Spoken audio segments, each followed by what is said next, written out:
अर्ज कर रहा था आपसे कि मेरी तकरीर का असर उन लोगों पे हो सकता है जो अपनी मौत को जिन्हें याद उन्हें मौत आएगी।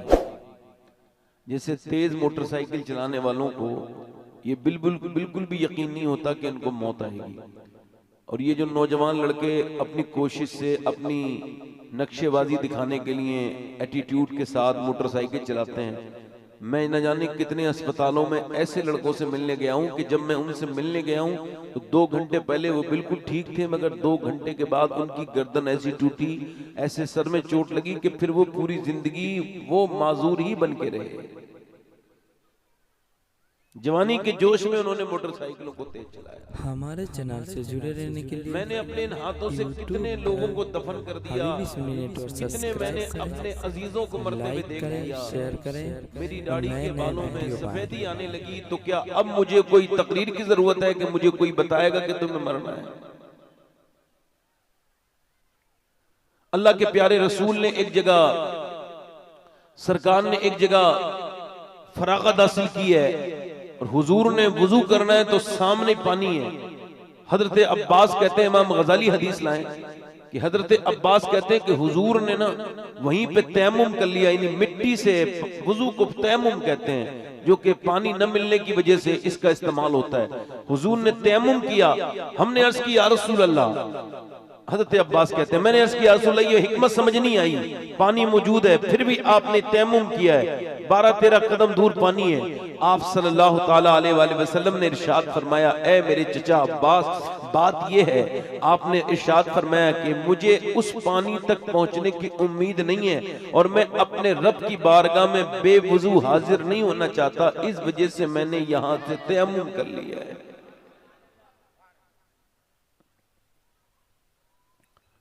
आजाए बेटे, खड़े जो हैं बैठ जाएं बेटे, आ जाए आ जाए, 4-5 लोग हैं, आ जाए बैठ जाए, आ जाए बैठ जाए, बैठे बेटे, थोड़ी देर हमारी बात सुन लें, आ जाए थोड़ी देर सुन लें, आपके फायदे की बात करेंगे इंशाल्लाह। अब इसका मतलब यह है कि जब तक इंसान को ये एहसास ना हो, यानी मेरे नबी पाक दुनिया को बता रहे हैं, हुजूर को तो पता है मैं कब मरूंगा आप कब मरेंगे, हर नमाज को आखिरी समझ के पढ़ो। क्यों? क्योंकि जब तक आप आखिरी समझ के नहीं पढ़ेंगे नमाज में लुत्फ नहीं आएगा। गौसे आजम फरमाते फिर मुर्गे की तरह ठोंगे मारोगे, जाओगे और आओगे, पता नहीं चलेगा नमाज क्या है। जब एहसास कर लोगे कि हो सकता है इसके बाद ही मालिक मेरा एक्सीडेंट हो जाए, मैं मर जाऊं, मुझे दिल का दौरा पड़ जाए, तो हो सकता है मालिक आज के बाद बंदा फिर कभी हाजिरी न दे सके, फिर सर कभी न झुके, तो आज इतना रो लो उसके सामने, और आखिरी सजदे को ऐसा सजदा बनाओ कि ये सजदा तुम्हारे लिए अल्लाह की रहमत का पैगाम लेके आए और तुम्हारे दिलों को बदल दे। वरना पूरी जिंदगी सजदे करते रहो। कितने लोग 40-40 साल से नमाज पढ़ा रहे हैं, उनकी खुद की नमाजें नहीं हो रही है, वो किसकी नमाज पढ़ाएंगे? नमाज तब होती है जब इंसान के अंदर तब्दीली पैदा हो। नमाज एक एंटीबायोटिक है और वो भी अल्लाह ने दिया है एंटीबायोटिक। वो कहता है नमाज बुराइयों से रोकती है, बेहयाइयों से रोकती है। अब बताओ दवाई में तो कोई कमी नहीं है। अब कोई कंपनी दुनिया की होती तो लोग कहते चलो यकीन न करो, अल्लाह ने इसको कहा है कि नमाज बुराइयों से रोकती है। तो इसका मतलब यही है कि जो लोग नमाज पढ़ते हैं दिलों में उनकी मौत का दर्द नहीं है, जिन्हें यही एहसास नहीं कि वो कहते कल भी पढ़ेंगे, उनकी नमाजें क्या नमाजें हैं? नमाजें तो उनकी हैं जो ये कहें कि ये आज ही नमाज है, इसके बाद हो सकता है कभी नमाज ना हो। ये बात मैंने आपसे इस वजह से की कि ताकि आप जो दूर बैठे हैं आपको मुझे अपना नंबर दे दीजिए, टेलीफोन में कॉल कर देता हूँ आपको, आप आ जाइए। फिर बाद में आप लोग मेहरबानी करें, आप जरा इसके कायदे को समझें कि पब्लिक जब मिल के बैठती है तो रिदम बनता है। दूर दूर लोग बैठते हैं तो शैतान इसमें बीच में आके बैठ जाता है। हदीस शरीफ में आया सहाबा इकराम मिल के बैठते थे। वो जो 10-15 लोग पीछे, उनसे एक बार और गुजारिश करता हूँ कि ये 5-10 मिनट मेरे खराब हो गए आपको बचाने में, आप अगर आगे बैठ जाएंगे तो बड़ी मेहरबानी होगी आपकी। चलें, बहुत अच्छा। और आप में से किसी को जाना हो तो जल्दी से चले जाएं। मैं देख रहा हूँ बड़े खामोश हैं आप। हुजूर के नाम पे बोलने से सवाब मिलता है, सुभान अल्लाह कहने में 90 नेकियां मिलती हैं। सुभान अल्लाह कहने से कितनी मिलती हैं? इधर वाले बोले कितनी मिलती हैं? और बाप माँ को नहीं देगा, माँ बाप को नहीं देगी, और औलाद को बाप नहीं देगा और माँ नहीं देगी नेकियां, मगर अल्लाह एक बार सुभान अल्लाह कहने में 90 नेकियां दे रहा है। और अगर आपको कम लग रही है तो मैं बढ़वा भी सकता हूँ। मैं दुआ करूंगा कि अल्लाह आपको मक्का दिखाए तो मक्के में एक नेकी 1 लाख के बराबर हो जाती है और मदीने में एक नेकी 50,000 के बराबर हो जाती है ना, माशाअल्लाह। और आप तो अल्लाह का फजल है, बोलने वाले हैं। हुजूर की बारगाह में तो वो भी बोला जिसने बोलना ही नहीं सीखा हो। एक सियाबी हुजूर की बारगाह में आया, कहने लगे हुजूर मेरे बच्चे के लिए दुआ करें। ये मेरा बच्चा जब पैदा नहीं हुआ था, मेरी बीबी प्रेग्नेंट नहीं हुई थी तो रोती थी कि उसको फूफी चाची ताई कहने वाले हैं मगर माँ कहने वाला कोई नहीं। या रसूल अल्लाह मैं भी बड़ा परेशान था, मगर जब ये बच्चा पैदा हुआ हमने बड़ा शुक्र अदा किया, बड़ा अल्लाह का फजल और बड़ा उसका शुक्र अदा किया। मगर जब बच्चा बड़ा हुआ है तो दोनों मियाँ बीबी रोते हैं, रातों को रोते हैं, चूंकि बच्चा हमारा गूंगा है, कां की कू करता है, बोलता नहीं है।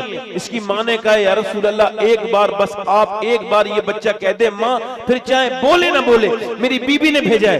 मेरे आका करीम ने फरमाया आप परेशान क्यों होते हैं, बच्चे को लेकर के तो आए।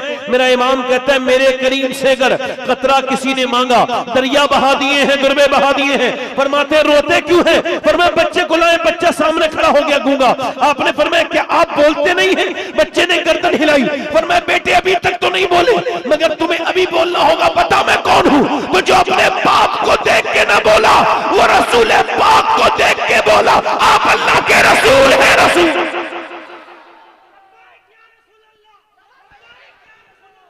नारे तकबीर, नारे रिसालत, मसलके आला हजरत, नारे तकबीर। आ जाओ बेटे आ जाओ। मेले में घूम रहे हैं, कोई बात नहीं। इनकी तरह न जाने कितने मेरी तरह कब्रों में दफन है। अब वो मेलों में नहीं घूम सकते, उनका आमाल का सिलसिला खत्म हो गया। बोलो हाँ, ये मेले लगवाते हैं जो लोग हैं वो भी तो गुनहगार है ना। जलसे में मेले का क्या काम है। पढ़ूं 2-3 शेर, अरे 2-3 शेर पढ़ दूं। अरे भैया शेख अजीज आ गया, पढ़ो जरा आप जोर से, हाथ दोनों हाथ उठा के बोलो लब्बैक या रसूल अल्लाह। माशाल्लाह सब आ जाएंगे, गौस पाक में चाप बड़े पीर चाहेंगे, सब आ जाएंगे। जोर से बोलो सुभान अल्लाह, सुभान अल्लाह, सुभान अल्लाह। 2-3 शेर के लिए फरमाइश की गई है। हमारे साबिर भाई के इस सब्र की बदौलत अल्लाह ने इन्हें अच्छा माइक दिया, इनको अल्लाह बरकत अता करे। 2-3 शेर पढ़ता हूँ साबिर भाई और आप लोगों की फरमाइश। मैंने ये जो शेर पढ़ रहा हूँ ना, मैं अभी 10 दिन पहले मदीने शरीफ में ही था और मैंने मदीने में बहुत बार ये कलाम पढ़ा है। मुझसे फरमाइश की पढ़ दूं 2-3 शेर। हाँ तो जरा आप एक मर्तबा मुस्कुरा के कहें या रसूल अल्लाह। क्या बताऊं कि क्या मदीना है, क्या बताऊं कि क्या मदीना है, क्या बताऊं कि क्या मदीना है, क्या बताऊं, क्या बताऊं कि क्या मदीना है, क्या बताऊं कि क्या मदीना है। बस मेरा मोहता मदीना है, बस मेरा मोहता। पढ़ो जरा मेरे साथ पढ़ो, इतना तो कह सकते हो ना। बस मेरा मोहता और दुनिया वाले तो दर्द देते हैं, दुनिया वाले तो दर्द देते हैं, दर्द दिल की दवा मदीना। सुभान अल्लाह, सुभान अल्लाह। पढ़ो दर्द दिल की दवा, पढ़ो दर्द दिल की दवा और उसकी आँखों का नूर तो देखो, उसकी आँखों का नूर तो देखो, हुआ मदी। सुभान अल्लाह सुभान अल्लाह। पढ़े तो जरा, जिसका देखा। और आखिरी शेर पढ़ता हूं, उठ के जाऊं, उठ के जाऊं कहाँ मदीने से, उठ के जाऊं कहाँ मदीने से, क्या कोई दूसरा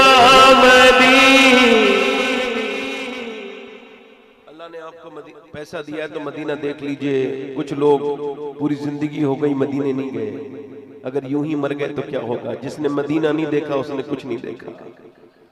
खुदा की कसम कभी मदीना जाके देखो, न किसी पहाड़ में वो रौनक है, न किसी हिल स्टेशन में वो मजा है। आला हज़रत फरमाते हैं जन्नत में जाके नार में जाता नहीं कोई, शुक्र खुदा नवीद नजातो जफर की है मदीना वो है। सो खुदा की कसम जन्नत में सब कुछ है, मगर ताजुल शरिया फरमाते हैं जन्नत में मदीना नहीं है, मगर मदीने में जन्नत मौजूद है।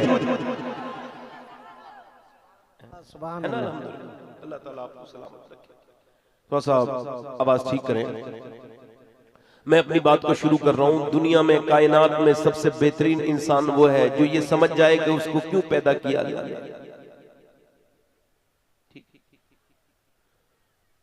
आप खुश नसीब इस वजह से नहीं हो कि आपके पास दौलत है, आपके पास बहुत अच्छी चीजें हैं, सोने खाने पीने के सामान है। आप खुश नसीब सिर्फ इस वजह से हो कि अल्लाह ने आपको ईमान की दौलत से नवाजा है। बोलो है ये बात नहीं है? कुछ लोग कहते हैं कि खाली हाथ आए थे खाली हाथ जाएंगे। आपसे अगर कोई कहे तो आप उसको रोक दीजिएगा और कहिएगा भाई मैं खाली हाथ नहीं आया था, ना मैं खाली हाथ जाऊंगा। जब मैं आया था तो नबी का दामन हाथ में था और जाऊंगा तो नबी का दामन हाथ में होगा। और अल्लाह अगर ना करे, अल्लाह ना करे, अल्लाह ना करे, अल्लाह ना करे, 100 मर्तबा ना करे, 1000 मर्तबा ना करे, करोड़ मर्तबा ना करे, अल्लाह ना करे, कभी ना करे, मगर अगर ऐसा हो जाए कि मरते वक्त ईमान छिन जाए तो ये तकलीफ शुरू कर रहा हूं। बोलो। ईमान, इमाम गजाली कहते हैं ईमान पाकीज़गी का नाम है और ईमान गंदगी को पसंद नहीं करता। बेटे अब उठना नहीं, आप यहीं बैठ मुंह चेहरा खोलो अपना, ऐसे ही बैठना, हिलना नहीं है। इधर देखो, इधर देखो। इमाम गजाली कहते हैं ईमान पाकीज़गी का नाम है, मगर आपने देखा होगा जब इंसान गुनाह करता है तो उसका दिल क्या करता है? घबराने लगता है। क्या करता है बोलो? तो ये ऐसा काफिर के साथ तो नहीं होता, गैर मुस्लिम के साथ तो नहीं होता, मगर ये आपका दिल नहीं घबराता है, आपका ईमान आपको बेचैन करता है कि ये तूने क्या कर लिया। इसका मतलब ये है कि अगर ईमान होगा तो अंदर से जो है साइन करेगा, अंदर से आवाज करेगा ये गलत बात है, और अगर ईमान कमजोर होता चला जाए तो फिर साइन करना बंद कर देता है। इसका मतलब बिल्कुल साफ साफ है। मेरे आका करीम फरमाते हैं कि आखिरी जमाने में मेरी उम्मत में लोग ऐसे होंगे कि सुबह को मुसलमान होंगे, शाम को काफिर हो जाएंगे। यानी सुबह को मुसलमान, शाम को काफिर। यानी जिंदा थे तो मुसलमान थे, मरे तो काफिर बन के मरे। मरे तो उनका ईमान छिन गया। ईमान कैसे छिनता है ये भी मैं आपको बताए देता हूँ। ईमान बुराइयों से छिनता है, ईमान गुनाहों से छिनता है, ईमान बेअदबी से छिनता है, ईमान अल्लाह के नाफरमानी करने से छिनता है। अल्लाह ना करे कभी छिने। हजरत सैयदना जुनैद बगदादी रदी अल्लाह तआला अन्हु है, उनका एक मुरीद है। अब आप उसके पास गए हैं, कुरान शरीफ पढ़ रहे हैं, उसकी मौत का वक्त करीब है। आपने जब कुरान पढ़ा तो उसने कहा मुझे कुरान से नफरत है जुनैद, इसको बंद करो। आपने देखा ये तो बदतमीज बोल रहा है। आपने फिर कहा बोलो बेटे कलमा पढ़ो। उसने कहा मुझे कलमे से नफरत, कुरान से नफरत, मर गया। हजरत सैयदना जुनैद बगदादी का शागिर्द था, रोते रहे 40 दिन लगातार रोए तो देखा जहन्नम के फरिश्ते घसीटते हुए जहन्नम में लेके जा रहे थे। पूछा ये बता कि तुझे कौन सी चीज जहन्नम में लेके आई? बेड़ियां बनी हुई थी जहन्नम की। चीख के कहता है हुजूर मैं बर्बाद हो गया, 2 कामों की वजह से मेरे अंदर 2 गंदी आदतें थी। एक तो मैं दूसरों की औरतों को बुरी नजर से देखता था, यानी बदनिगाही करता था, और दूसरी मेरे अंदर ये आदत थी कि मैं शराब कभी दोस्तों के कहने पे पी लिया करता था कभी कभी। अल्लाह अकबर। आज नौजवान नस्ल जो है ना वो शराब के नाम को बदल के पी रही है। कौन ऐसा नौजवान लड़का होगा जिसके मोबाइल में गंदी तस्वीरें न हो और जो वो बदनिगाही न करता हो। हजरत सैयदना मौला अली के खलीफा हजरत सैयदना इमाम हसन बसरी और उन्होंने सैयदा उम्मे सलमा का दूध भी पिया है, यानी हुजूर की बीबी का उन्होंने दूध भी पिया है। बहुत बड़े ताबई बुजुर्ग हैं। वो कहते हैं मेरा एक मुरीद था जो बेहतरीन हाफिज था, बेहतरीन हाफिज कुरान था, बेहतरीन कारी था। उससे बेहतरीन हाफिज ना तो कोई पूरे बसरा में मौजूद था, वो सबसे बेहतरीन हाफिज, वो सबसे बेहतरीन कारी था। कहते हैं मैं उसके करीब गया, एक दिन वो मेरे पास आया और रोने लगा, कहने लगा हुजूर मैं बर्बाद हो गया, मैं कहीं का न बचा, मुझे बचा लीजिए वरना मैं बिल्कुल बेकार हो जाऊंगा। मैंने पूछा क्या हुआ? कहने लगे कल से कुरान की एक आयत भी याद नहीं, कल से मैं कुरान पढ़ना चाहता हूं तो कुरान मुझको बिल्कुल याद नहीं, मैं बिल्कुल भूल चुका हूं कुरान का। क्या हुआ था? कल मैं रास्ते में निकल रहा था, एक लड़की पे मेरी नजर पड़ी, बुरी नजर पड़ गई। जब मेरी बुरी नजर उस पे पड़ी मैं उसके पीछे चलता रहा। उसने पलट के मुझको देखा और कहा तुझको शर्म नहीं आती? एक तो तू मुसलमान और दूसरा हाफिज कुरान, फिर भी तू एक मुसलमान लड़की को बुरी नजर से देखता है। वो कहते हैं उसका इतना कहना था, मेरे दिल में उसके अल्फाज नश्तर की तरह चुप गए और फिर मैं जो है ना घबराने लगा। मैंने उसके बाद कुरान पढ़ा, मुझे पसीने आ गए तो मुझे कुरान याद नहीं रहा। हुजूर अभी मेरा अल्लाह नाराज हुआ है तो मेरा कुरान छिन गया, कहीं ऐसा ना हो मेरा ईमान भी छिन जाए, दुआ कर दे मेरे लिए। एक ताबई बुजुर्ग का शागिर्द है, इतना बड़ा इंसान है, मौला अली का शागिर्द, मौला अली के शागिर्द का शागिर्द है, हाफिज कुरान है। उसके दिल से कुरान क्यों निकल गया? उसने बदनिगाही की थी। हजरत सैयदना इमाम हसन बसरी कांप के रोने लगे और फूट के रो के बोले मालिक मेरे मुरीद को माफ कर दे, तू भी तौबा कर। वो भी तौबा करता रहा। मां तो अल्लाह ने उसको कुरान वापस दे दिया, उसको कुरान याद आ गया। अब ना तो जो है हसन बसरी की तरह कोई कुरान पढ़ने वाला है, वो जो है वो पीर है, ना उसकी तरह कोई मुरीद है। अब तो हालात बिगड़ते चले जा रहे हैं। ये बात मुझे हर जलसे में क्यों कहनी पड़ती है? मैं देख रहा हूँ हालात, मुसलमान लड़कों की तन्हाइयां बर्बाद है, इनके पास कुछ बचा नहीं है। इनके रोज के अपडेट होने वाले डेटा ने इनके जो है वो डेटा जो रोज इनके मोबाइल में आता है, उसने इसे फेसबुक का आदी बना दिया, इनको जो है इंस्टाग्राम का आदी बना दिया। अब ये बरहना तस्वीरें देखते हैं, इनके ईमान पे कोई फर्क नहीं पड़ता। कहीं नौजवान नस्ल बर्बाद तो नहीं हो जाएगी? इन नौजवानों की तन्हाइयों में कुछ नहीं बचा, इनके पास कुछ नहीं बचा, गंदी तस्वीरें इनके मोबाइलों में हैं। ये यहाँ तक कि अब जुर्रतमंद हो गए कि अपने स्टेटस तक लगाते हैं, अपने दोस्तों को अपनी स्टोरियां दिखाते हैं। स्टोरियों में गंदी फिल्में, गंदे ड्रामे, बर्बाद हो रही है ये कौम, इसे कौन बचाए? अरे इस कौम के पास कोई नमूना नहीं था। अरे जवानी में ये काम करने थे। अरे जवानी अगर देखनी थी तो क्या ये दुनिया वालों की जवानी देख रहे हो? क्या ये बंबई के हीरो की जवानी देख रहे हो? अगर जवानी देखनी थी तो करबला तुम्हें आना था और हुसैन के 18 साल के बेटे की जवानी देखनी थी कि जो जिसकी बारात किसी दुल्हन के घर नहीं गई बल्कि उसने जामे शहादत नोश करके कहा था कि जवानी वो नहीं जो गुनाहों में बर्बाद हो जाए, जवानी तो वो है जो मुस्तफा के दीन पर कुर्बान हो जाए। नारे तकबीर, नारे रिसालत, मसलके आला हज़रत अल्लामा शबाहत हुसैन क़िबला, नारे तकबीर। मुसलमान कभी इधर रोता है, कभी इधर रोता है, कभी वो कहता है हमें फलाने मार दिया, फलाने मार दिया, हमें वो परेशान कर रहा है। रोज इतना रोना हो, तुम्हें कौन छुपाने आ रहा है? अभी कुछ दिनों पहले एक आदमी मर गया, उसको कत्ल कर दिया गया। खैर जो भी हुआ सबके सामने है, अल्लाह बेहतर इंसाफ करने वाला है। मगर मेरी तरफ देखो, मुसलमानों को उसकी हिमायत इतनी पुरजोर तरीके से करनी चाहिए थी। क्या वो कोई मुत्तकी इंसान था, परहेजगार इंसान था? इस्लाम क्या बुराई को पसंद करता है? उसको एप्रिशिएट करता है? तवज्जो है कि नहीं? मेरी तरफ देखो, इब्लीस अपना काम कर रहा है, आप अपना काम करिए। ये जो नौजवान लड़के खड़े हैं, इनसे गुजारिश है, वरना ये कमेटी वाले छुपाने के चक्कर में खुद बहुत बोलेंगे। ये डांट बाट मत करो, हाथ से इशारे से बिठा लो कमेटी वाले भाई। डांटना इस्लामी तरीका नहीं है, मोहब्बत से बिठा लो अगर बिठा सकते हो, वरना खामोशी से तकरीर करने दो। दिल लग रहा है आप लोगों का नहीं लग रहा है? बोलो। मगर मुसलमान कभी इधर मारा जा रहा है, कभी उधर। न कोई इज्जत है, न कोई वक़्त है। मगर इस वजह से मौला कायनात फरमाते हैं कि जो अल्लाह के सामने रोता है, वो जो रब के सामने रोता है, वो सबके सामने नहीं रोता, और जो सबके सामने रोता है वो रब के सामने, जल्दी बोलो, रब के सामने, सबके सामने। अल्लाह के सामने रोना छोड़ दिया, अल्लाह से रिश्ता कमजोर हो गया, उसके रसूल से रिश्ता कमजोर हो गया। मुसलमान कौम सिर्फ दुनिया के लिए जी रही है, पहले दुनिया के लिए नहीं जीते थे, हम अल्लाह के लिए जीते थे।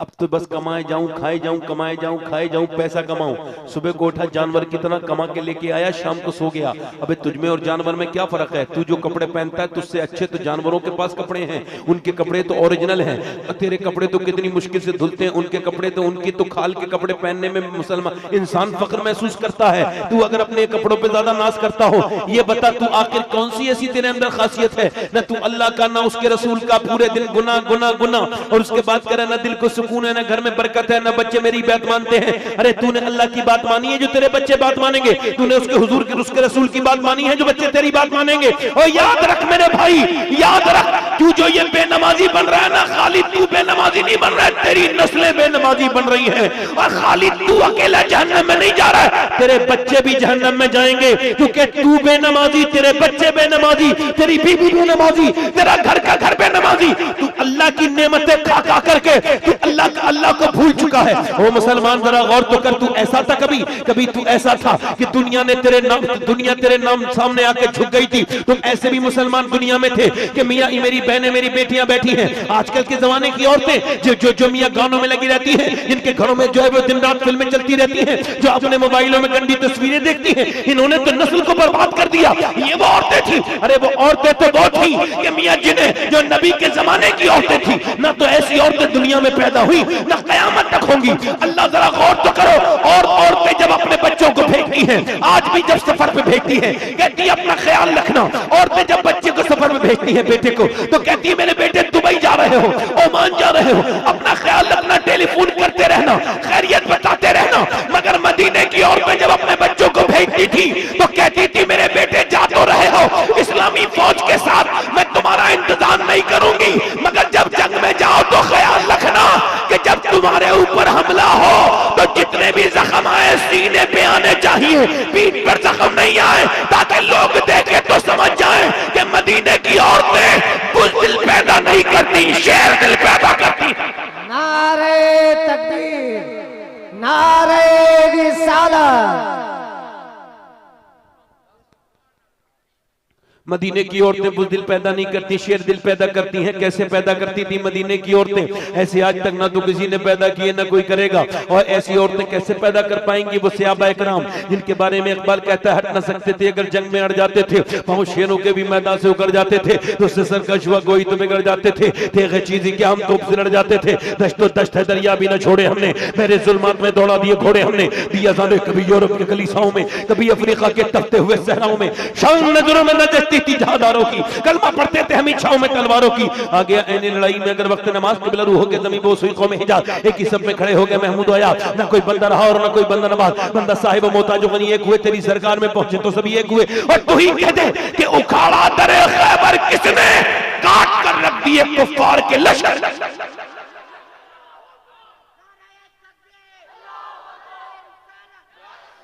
बेटे आ जाओ,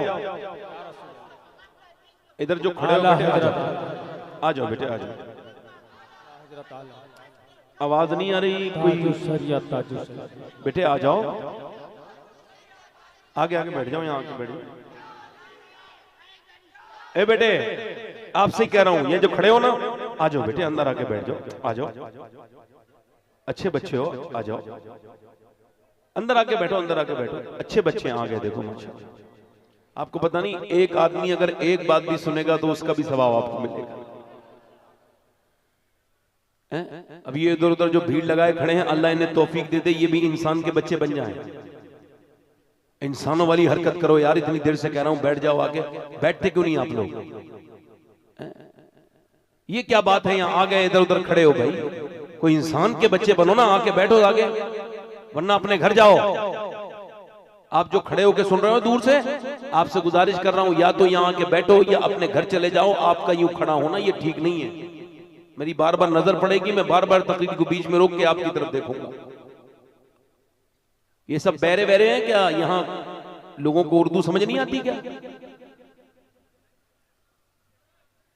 ये जो खड़े इधर इधर देखो, इधर ये मेरी उंगली के ये जो खड़े हैं 2-3 लोग, इनसे कहो ये मैं आपसे ही कह रहा हूं, ये जो खड़े इधर, लोगों को फिल्म ड्रामे देखने का बड़ा शौक है। ये पैंट पहन के आ गए, ये अपने आप को समझ के आ रहे हैं भाई ये लोग, ये अल्लाह रसूल से डरते नहीं ये लोग। इनका क्या होगा आखिरत में इनका, कि यहां तकरीर हो रही है, हुजूर की बातें हो रही है, ये दंदनाते फिर रहे हैं। ये मुसलमान है, ये मुसलमान है, ऐसे होते हैं मुसलमान। मुसलमान तो वो होता है कि अगर उसे नबी की बात सुनने मिल जाए तो वो लंबा सफर करता है। लोग लंबे लंबे सफर करके जाते थे, कमेटी वालों ने मेहनत करके यहीं पे जलसा सजवा दिया, तो क्या सुन नहीं सकते? बाजारों में घूमने वालों को शर्म नहीं आती? अल्लाह रसूल से डरते नहीं? मेरी तरफ तवज्जो करो, वो कैसे मुसलमान थे, मेरी तरफ तवज्जो करो। अब मैं अपनी तकरीर को बीच में रोकूंगा नहीं, बड़े ध्यान से आप सुनेंगे। देखो, अपनी बातें जब कहनी हुआ करे तो अल्लाह से कहा करो, अल्लाह के सामने रोया करो। किसी और के सामने रोगे तो रोते ही रहोगे, और अगर किसी के सामने रो दोगे तो इज्जत कहीं नहीं बचेगी। वो कहेगा तू मेरे सामने रोया था। आप कितने ही बड़े इंसान बन जाओ, मगर वो आपको बड़ा नहीं बनने देगा। कहता ओए तू मुझे याद नहीं है वो दिन जब तू एक दिन आके मेरे सामने रोया था, मैंने तेरी प्रॉब्लम का सोल्यूशन किया था, मैंने तेरी परेशानी दूर की थी। याद रख, तू कहीं भी रोएगा वो तुझे नजर नहीं उठाने देगा। अल्लाह फरमाता कहीं और रोएगा तो तेरी नजर उठ नहीं पाएगी। मेरे सामने रो, वो उठने नहीं देगा, मैं झुकने नहीं दूंगा। सुभान अल्लाह, सुभान अल्लाह। इधर उधर रोने का मतलब नहीं है। आज से नौजवानों अपने सजदे की ताकत को देखो। न किसी एटम बम में इतनी ताकत है, न किसी दुनिया की चीज में इतनी ताकत है जितनी किस में ताकत है बोलो? सजदे में ताकत है बोलो? काय में ताकत है बोलो? सजदे में। आज सजदे की अहमियत को समझ के यहाँ से जाओगे और सोचोगे तो अपनी जिंदगी को तब्दील करोगे कि तुम थे कितने, अल्लाह ने तुम्हें कितनी बरकतें दी, थे कितने, 313 थे, कहाँ थे? मदीने में। और तुम्हें मानने वाले कितने लोग थे? 1000 लोग तुम्हें मानने के लिए चले थे, तुमको खत्म करने के लिए चले थे। बड़ा लश्कर, एक अजीम शान लश्कर बन के तैयार हुआ था। मक्के की औरतों ने अपने जेबरात निकाले थे, और जेबरात निकालने के बाद कहा था ले अबू जहल ये हमारे जेबर ले जा, हमारे कंगन ले जा, हमारे हार ले जा, और नबी के, अल्लाह के रसूल के चाहने वालों को खत्म कर दे, दीन को खत्म कर दे। जब मदीने की औरतें अपना माल दे रही थी, जब मक्के की औरतें अपना माल दे रही थी, तो मदीने की औरतें भी आई, कह ले कि हुजूर हम गरीब हैं, हमारे पास पैसा तो नहीं है, हमारे पास माल तो नहीं है, मगर ये 18 साल का लाल ले जाइए, दीन को बचा लीजिए। नारे तकबीर, नारे रिसालत, मसलके आला हजरत।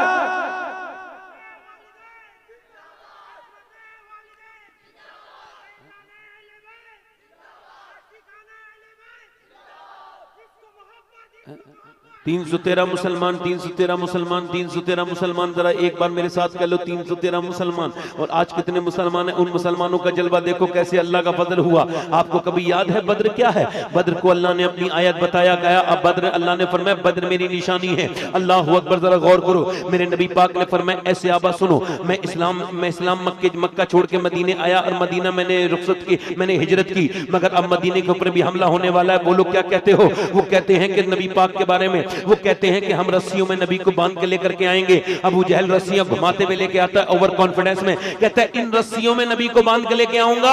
1000 का लश्कर चला है। मेरे नबी पाक ने फरमाया बोलो क्या कहते हो? सहाबा इकराम आके जमा हो गए, या रसूलुल्लाह हम आपके साथ चलने के लिए तैयार हैं, हम अपनी जानें दे देंगे या रसूलुल्लाह, जब तक हमारी लाशों पर से नहीं गुजरेंगे तब तक आपके पास कोई नहीं पहुंच सकता, एक एक बच्चा बच्चा कुर्बान हो जाएगा। मेरे नबी ने फरमाया सोच लो, आप सोच लो, तुम्हारे पास 7 तलवारें हैं, उनके पास 1, तुम्हारे पास 7 तलवारें हैं, उनके पास 1000 तलवारें हैं, तुम्हारे पास 2 घोड़े हैं, उनके पास 100 घोड़े हैं, बोलो चलोगे? सहाबा बोले या रसूल अल्लाह, कोई मूसा की उम्मत थोड़ी है जो भाग जाएगी, उम्मत मुस्तफा की है, जान दे देंगे। सुभान अल्लाह, सुभान अल्लाह, सुभान अल्लाह।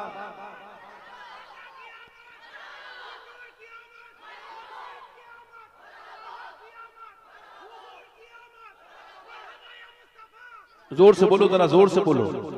आप मिंबर वालों को ना देखो, ये भी बोलेंगे, अल्लाह चाहेगा तो ये भी बोलेंगे। कुछ बोल रहे हैं, कुछ खामोश हैं मिंबर वाले, तो मिंबर वालों से मैं कुछ कहता नहीं हूं क्योंकि मैं इनका खादिम हूं। अब खादिम तो मखदूम से कुछ नहीं कहेगा ना कि आप बोलो या ना बोलो।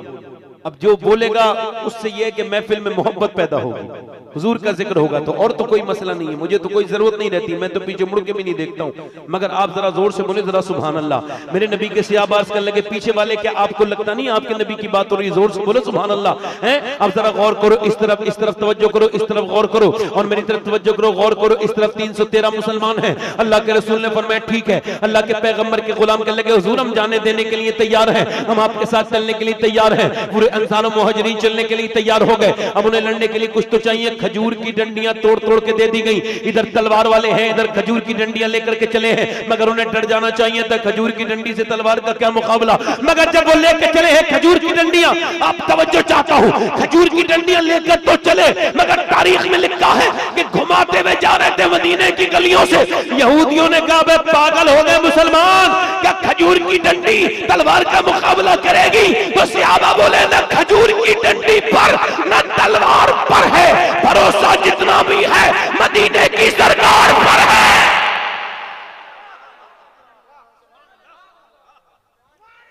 भरोसा जितना भी है बोलो मदीने वाली, मदीने की सरकार पर है। सहाबाए किराम चल दिए, भूखे प्यासे चले, उनके पेटों का हाल बताऊंगा आपको। जब वो बद्र के मैदान में पहुंचे तो उन्होंने एक बड़ा लश्कर देखा। उस लश्कर ने जब मुसलमानों को देखा, आज भी बद्र के मैदान में बड़े अल्फाज के साथ लिखा हुआ अल्लाह के कुरान में अल्लाह की एक आयत लिखी हुई है, वलक़द नसरकुमुल्लाहु बिबद्रिन व अंतुम अज़िल्ला। अल्लाहु अकबर। जरा गौर करें आप, ये बद्र का मैदान क्या है जिसे अल्लाह ने अपनी निशानी बताया। निशानी इस वजह से 1000 लोग चले हैं और उन्होंने जब आंखें खोल के देखा तो देखा सामने मुसलमान लश्कर है और उनके पास तलवारें तक नहीं, खजूर की डंडियां लेके खड़े हैं इनके पास। आप ये इधर वाले लोग जो है ना पूरी रात इन्होंने खाया पिया है, पूरी रात इन्होंने जो है वो मुर्गे मुसल्लम, इन्होंने जो है वो बकरे खाए हैं, इन्होंने जो है वो ऊंट ज़िबा कर करके खाए हैं। ये ताकतवर लोग हैं, अपनी ताकत पे में घमंड है, कहते हैं लो हमसे लड़ने मुसलमान आए हैं, हाथ में तलवार तक नहीं है। ऐसे मसल देंगे जैसे मक्खी और मच्छर को मसलते हैं। इनकी औकात क्या मुसलमानों की, इन्हें खत्म कर देंगे। आज के बाद इस्लाम ही नहीं होगा, दुनिया में सब कुछ होगा। मगर इधर जो खड़े हैं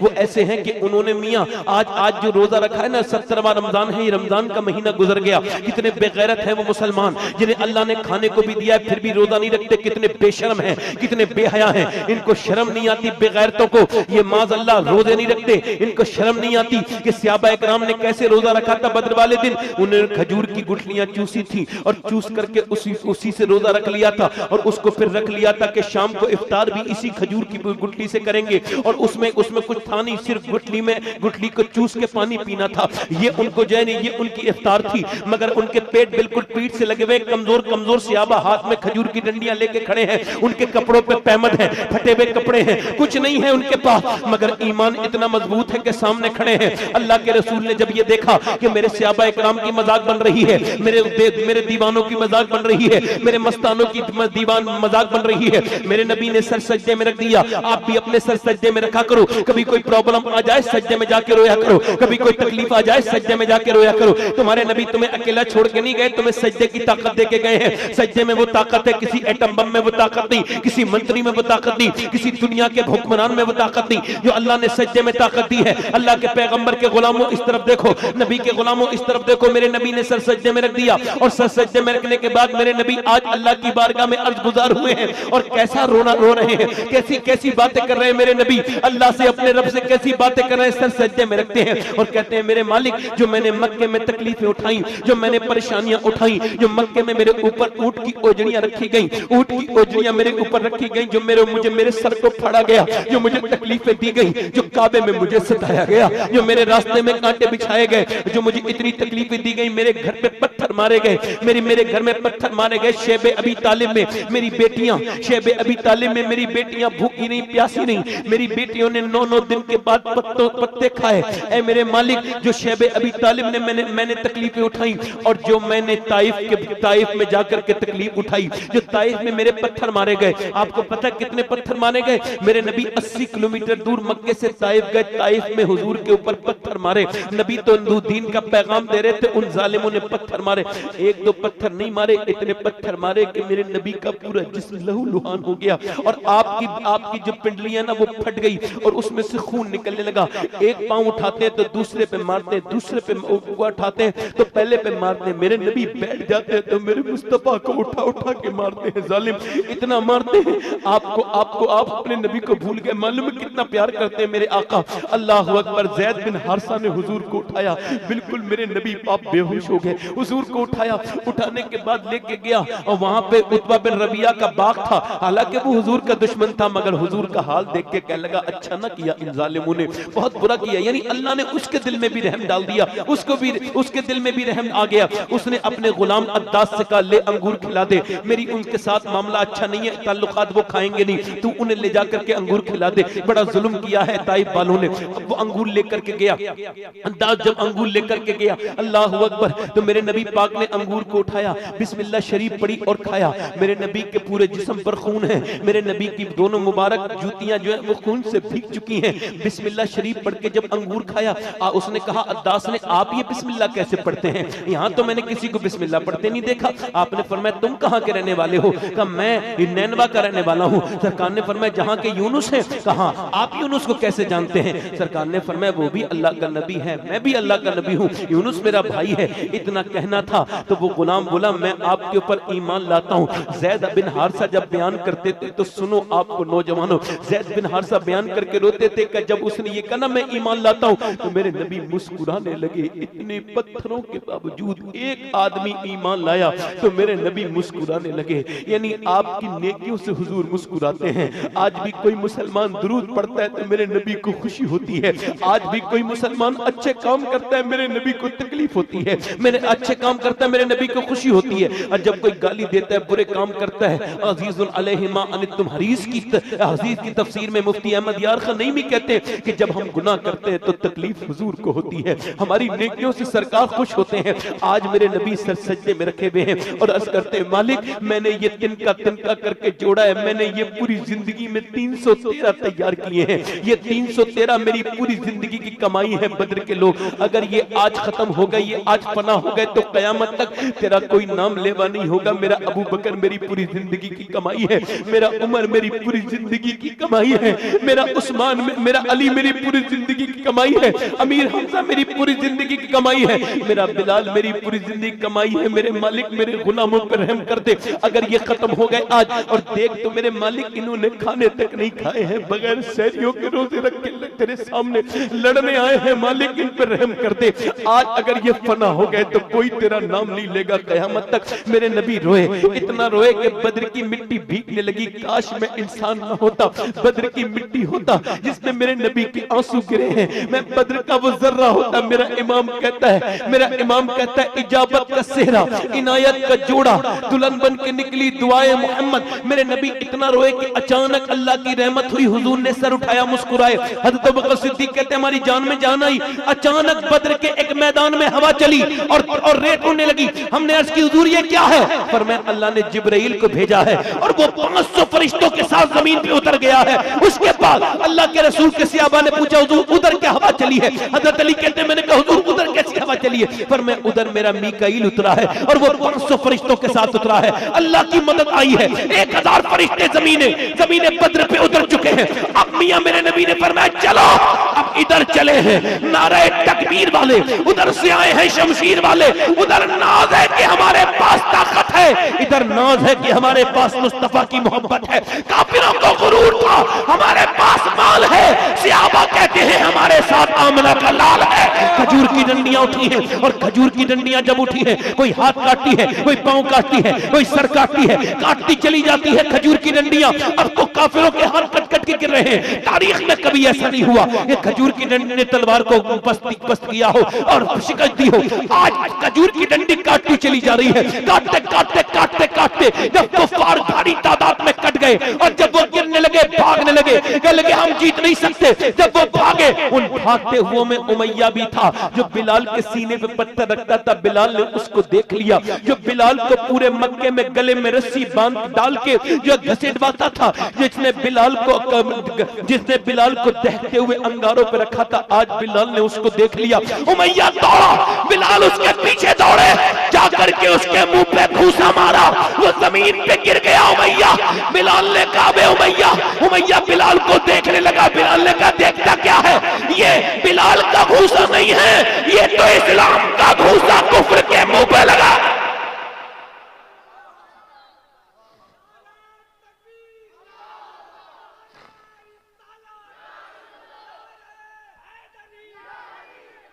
जोर से बोलो सुभान अल्लाह। कभी हम में तुम में भी राह थी। अब मौला अली का नारा लगाया तो एक बात बताऊं, 70 मारे गए पहली जंग में। कितने मारे गए बोलो, कितने मारे गए? 70 कुफ्फारे मक्का, 35 सारे सहाबा ने मिलके मारे और मौला अली ने अकेले ने 35 मारे। अरे बोले नहीं, जोर से बोले नहीं सुभान अल्लाह। कभी हम में तुम में भी चाह थी, कभी हम में तुम में भी राह थी, कभी हम भी तुम भी थे आशना, तुम्हें याद हो कि ना याद हो। कभी तुम सजदे करते थे, अल्लाह की रहमतें आती थी। आज तुम्हारे घर खाली, सजदों से तुम्हारी औरतें खाली, तुम्हारे मर्द खाली। अब तुम्हारे यहाँ मुसल्ले नहीं बिछते। तुम क्या चाहते हो, क्या चाहते हो आप लोग? और कितने नीचे जाना चाहते हो? लोग कहते हैं कि यहाँ आ जाओ, वहाँ आ जाओ। अगर कामयाब होना है तो फलाने पार्टी में आ जाओ, फला पार्टी में आकर के, पार्टी में आकर के जो है ना वो वोट दे दो, फला पार्टी को वोट दे दो, फला को वोट दे दो, फला को वोट दे दो। कोई कहता है कि यहाँ पे आकर जमा हो जाओ, कोई कहता है मुसलमानों अगर चाहते हो तो फला के पास आ जाओ, कोई कहता है कि आकर के कलकत्ते में जमा हो जाओ, कोई कहता है नहीं नहीं धरना प्रदर्शन करो, दिल्ली के रामलीला मैदान में आकर के बैठ जाओ, तुम कामयाब हो जाओगे। मैं कहता हूं मेरे नबी ने किसी मैदान में जाने के लिए नहीं कहा है, और मुसलमान कहीं जाके कामयाब नहीं हो सकता। उसे न कलकत्ता जाने की जरूरत, न दिल्ली जाने की जरूरत, वो सिर्फ अपने मोहल्ले की मस्जिद में जाने लगे, सारा काम खुद हो जाए।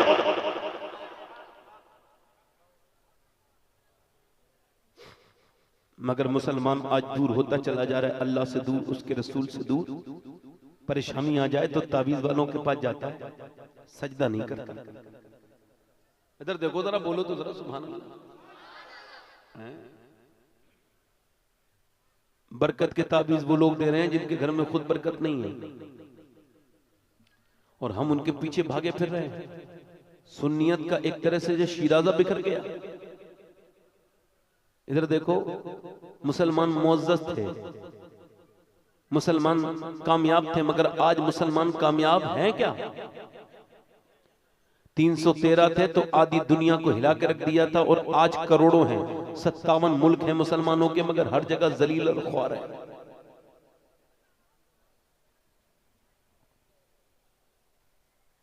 हर जगह जलील और ख्वार है।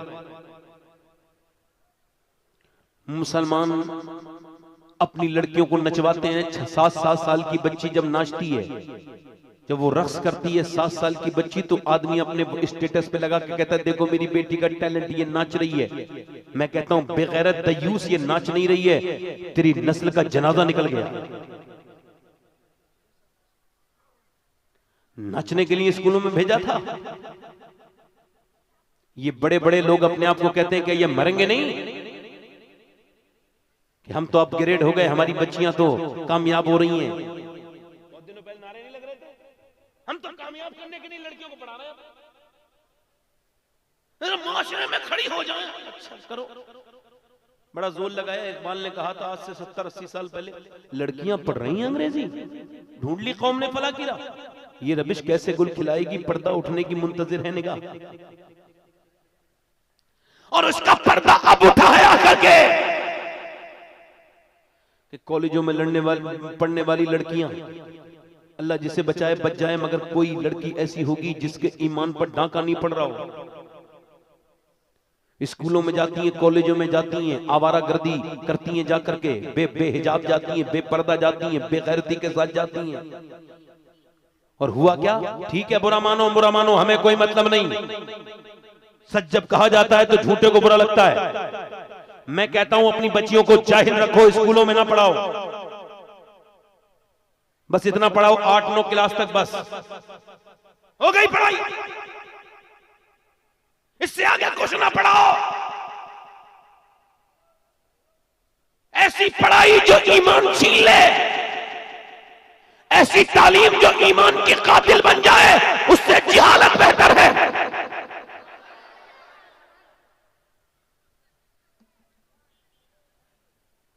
अफसोस तो तब हो रहा है कि जब अब ये आंकड़े सामने आ रहे हैं, अभी रमजान से पहले दिल्ली के जो मुफ्ती हैं, मुफ्ती मुकर्रम, उन्होंने एक आंकड़ा दिया। उन्होंने कहा कि इस वक्त हिंदुस्तान में तकरीबन 10 लाख लड़कियां इस्लाम छोड़ के गैर मुस्लिमों के घरों में चली गई।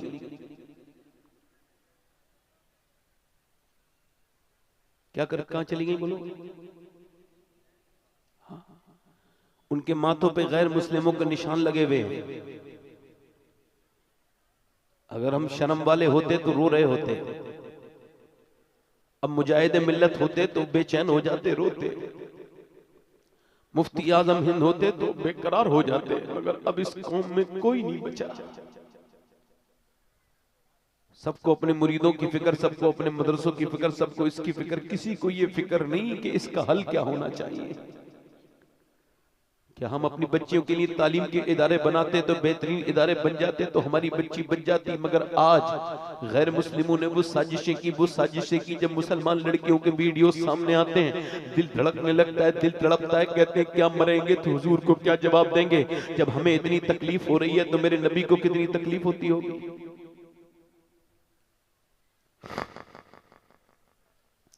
लड़कियों को नुमाइश का सामान बना दिया लोगों ने। मुझे बताओ, इस तरफ देखो, मैं आपसे क्या मैं तकरीर कर रहा हूं, आपकी तरफ गौर करो, मेरी तरफ देखो। आप बताओ, अगर लड़कियों को बचपन में तालीम दे दी जाती तो क्या वो कभी बदलती? अगर उनको कुरान सिखाया जाता तो कभी बदलती? अगर हदीस सिखाई जाती तो कभी बदलती? मगर अब उनको कुछ बताया ही नहीं गया। वो तो जब उठी और उठने के बाद कॉलेज चली गई, उनको पता ही नहीं कौन क्या है, उनको पता नहीं इस्लाम क्या है। मैं आपको सही बता रहा हूं, अगर बचपन में इस्लाम सिखा दिया जाए, अगर बचपन में इस्लाम बता दिया जाए तो कभी औरत नहीं बदल सकती। हजरत सैयदना अबू बकर सिद्दीक बयान करते हैं कि मक्के में हजरत अबू बकर सिद्दीक बयान करते हैं कि मक्के में जब मैं मक्के में नया नया इस्लाम लाया था तो मैं देखता था कोई मुसलमान परेशान तो नहीं, तो मैं उसे अपने पैसे दे के छुड़ा लिया करता था। जरा जोर से बोलो सुभान अल्लाह। यानी मैं छुड़ा लिया करता था। अगर कोई कनीज मुसलमान हो चुकी है, उसका आका मार रहा है तो उसको छुड़ा लेता था। अगर कोई गुलाम मुसलमान हो चुका है, उसका आका मार रहा है तो उसे आजाद कर दिया करता था। कहते हैं मैं एक दिन निकल के जा रहा था तो मैंने देखा कि एक बूढ़ी औरत को और एक जवान औरत को जो है वो उन्होंने देग में जो है ना, देग में जो है वो पानी लगाए रखा है और उसकी गर्दन पकड़ के बूढ़ी के अंदर डालते हैं और फिर निकाल के कहते हैं बोल इस्लाम छोड़ेगी? तो वो कहती नहीं छोड़ूंगी। फिर उसके बाद फिर कहते हैं बोल इस्लाम छोड़ेगी? नहीं छोड़ूंगी। उसके बाद उसकी बेटी, उसके बाद वो औरत बेहोश हो गई तो फिर उसकी बेटी को जो कि 18-19 साल की, उससे कहा बता इस्लाम छोड़ेगी? वो नहीं छोड़ा। फिर उसको गोता दिया, फिर उसको पानी में डुबाया। हज़रत बकर सिद्दीक फरमाते हैं फिर उसके सांस जो है ना वो पैर, उसके पैर वो हिलाने लगी और वो फड़कने लगी मछली की तरह। फिर उसको निकाला, बोले इस्लाम छोड़ेगी? उसने कहा नहीं छोड़ूंगी। फिर उसके बाद दोनों औरतों के सामने अंगारे लाए गए और अंगारे उनके सरों पर रख दिए गए, बोलो इस्लाम छोड़ोगी? और उनको पकड़ लिया गया। उनकी चर्बी निकलने लगी और अंदर से उनकी चर्बी से वो कोले बुझ गए, मगर वो औरतें बोली इस्लाम नहीं छोड़ेंगी। ये हमारे सिर पे इस्लाम नहीं है, इस्लाम तो दिल के अंदर है।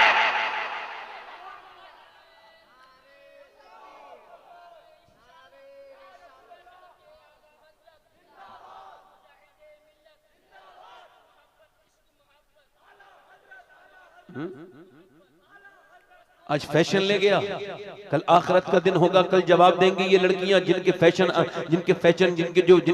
की तर्ज जो है वो, जिनके फैशन की तर्ज बम्बई की औरत की तरह है, उनके लहजे बम्बई की औरत की तरह है। अब उनके कपड़े भी उसी की तरह हो गए, वो वैसे ही कपड़े पहनती हैं, वैसे ही वो वैसी चलती हैं, उनके कपड़ों के वही मामलात हैं। बड़े बड़े पढ़े लिखे खानदान बर्बाद हो गए, इन्हें फैशन ले गया। और इनकी शादियां जाके देखो, बड़े बड़े अपने आप को मशाइख कहने वाले लोग, इनके अंदर कुछ बचा ही नहीं, इनके खानदान बर्बाद हो चुके हैं। ऐसी औरतों पे लानत वो नहीं भेज सकते और वो डरते होंगे अपनी औरतों से, अपनी बच्चियों के सामने मजबूर हो गए बड़े बड़े लोग। आज उनकी शादियां जाके देखो, यहूदियों की, नसरानियों की शादियों में वो बेहूदगी नहीं होती है जो मुसलमानों की शादियों में होती है। ये इनकी शादियां हैं, ये मुसलमान ऐसे जिन्हें देख के शर्माए यहूद। ये कौन से तरीके हैं मुसलमानों के? मेरी तरफ देखो नौजवानों और मेरी तरफ गौर करो इस बात को। जब तक औरतों को ये नहीं समझाया जाएगा कि उन्हें किस तरह चलना है, वो बर्बादी रहेगी। जब तक औरतों को यह ना बताया जाएगा कि बंबई की कोई औरत कयामत के दिन तुझे जन्नत में नहीं लेके जाएगी। सरकार दो आलम सल्लल्लाहु अलैहि वसल्लम ने फरमाया, मौला अली कहते हैं अल्लाह के रसूल ने फरमाया कि जो पर्दा करेगी औरत और अपने शौहर की इताअत करेगी, वो कयामत के दिन मेरी बेटी फातिमा के साथ जन्नत में जाएगी।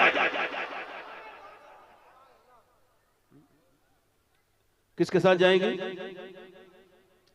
सैयदा के साथ, खातून जन्नत के साथ। किसके साथ जाएंगी बोलो? हैं? और जो ये इस तरफ की औरतें हैं वो किसके साथ जाएंगी? ये इनके साथ जहन्नम में जाएंगी जिन औरतों को ये फॉलो कर रही हैं। ए भाई, ए भैया, इनसे जरा बहरे हैं, छोड़ी। आदमी जब मास्टर के यहाँ पढ़ रहा होता है ना तो उससे पूछ के जाता है जाऊं, मगर हमारी औकात मास्टर के बराबर भी नहीं। जिस आदमी को उठना है वो ऐसे ही उठेगा, ऊंट की तरह चल देगा। ऊंट में यही खासियत होती है, कब उठ जाए कुछ पता नहीं। अब आप तो इंसान हो ना, सोच समझ के उठो। बड़ी मुश्किल से तो बैठे हो, मगर मेरी तरफ तवज्जो करो। दिल किन लोगों का लग रहा है? जरा दोनों हाथ उठा के बोलो सुभान अल्लाह। मगर ये बताओ, ये लड़कियां जो इस्लाम छोड़ रही हैं, जो जा रही हैं, वजह क्या है मालूम है? वजह यह है कि इनकी माएं बेगैरत, इनके बाप बेगैरत। इनके घरों में डांस डीजे बचपन से चले, इन्होंने नाटक देखे, डांस देखे, इन्होंने जो है वो गंदी फिल्में देखी, अब ये बर्बाद हो गई तो क्या हुआ? इसमें हैरत की बात नहीं करनी चाहिए ज्यादा। उसकी वजह यह है कि अगर ठीक से इस्लाम समझा दिया जाए, बचपन में इस्लाम समझा दिया जाए, तो इंसान मर तो सकता है मगर अपने अंदर से ईमान खत्म नहीं कर सकता। बचपन में इस्लाम दे दिया जाए, बचपन में समझा दिया जाए। अल्लाह के रसूल सल्लल्लाहु ताला अलैहि वसल्लम है, अल्लाह के रसूल हैं, अल्लाह के पैगंबर हैं, नबी का मदीना है। मदीने में अल्लाह के रसूल की बारगाह में, अल्लाह के रसूल के बिल्कुल घर के बिल्कुल बराबर में एक घर है। उसमें एक बच्ची नमाज कुरान पढ़ रही है। कुरान पढ़ते पढ़ते पढ़ते पढ़ते मेरी बेटियां, मेरी बहनें सुने, अपनी छोटी छोटी बच्चियों को कुरान पढ़वाया करें, उनको नबी की नात सिखाया करें, ताकि वो तन्हाई में नात पढ़े और कुरान पढ़े। अब वो कुरान पढ़ते पढ़ते बच्ची जब कुरान पढ़ रही है, अचानक उसके सर से दुपट्टा नीचे को आ जाता है। जैसी सर से दुपट्टा नीचे आया, उसकी मां ने अपना काम छोड़ा, सर पे दुपट्टा रख दिया। अब बेटी ने पूछा, अम्मी जान आपने मेरे सर पे दुपट्टा क्यों रखा? तो बेटी से मां ने कहा, इस वजह से बेटी कि जो दुपट्टा नहीं रखती है अपने सर पे, जिसका सर नंगा होता है, उससे नाना नाराज हो जाते हैं। आखिर ये बच्ची कौन थी? कौन? आपको पता है पूरी दुनिया में फिर उसकी तरह कोई दूसरी बच्ची नहीं आई, और ऐसे मर्तबे की कोई दूसरी बच्ची थी नहीं। ऐसे जो इस खानदान को अल्लाह ने बरकतें दी, दुनिया के किसी खानदान को वो बरकतें नसीब नहीं हुई। ये सैयदा फातिमा थी जिन्होंने 6 साल की बच्ची के सर पे दुपट्टा रखा था, और जिसके रखा था वो सैयदा ज़ैनब थी। ज़ैनब वो है जिसके दोनों भाइयों का नाम हसन और हुसैन है। ज़ैनब वो है जिसके बाप का नाम अली है। ज़ैनब वो है जिसकी मां का नाम फातिमा है, और ज़ैनब वो है जिसके नाने का नाम मोहम्मद मुस्तफा है।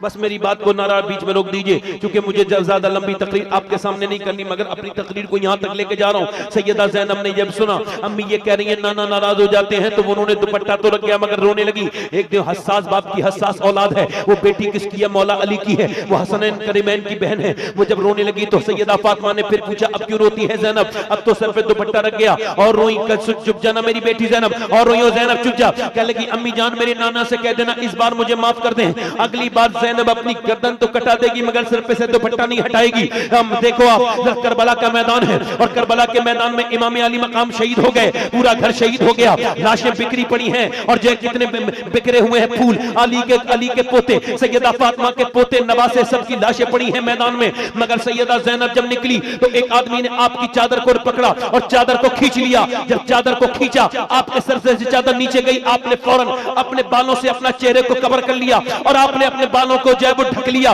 और बालों से चेहरे को ढकने के बाद फिर आपने मदीने की तरफ मुंह किया और कहा, नाना मैंने वादा किया था कि कभी बेपर्दा नहीं होंगी, मगर मेरे नाना अब मेरे सर पे से चादर छीन ली गई है। अब बताएं अब मैं क्या करूं? मेरे पास चादर नहीं है, मुझे माफ कर देना मेरे नाना।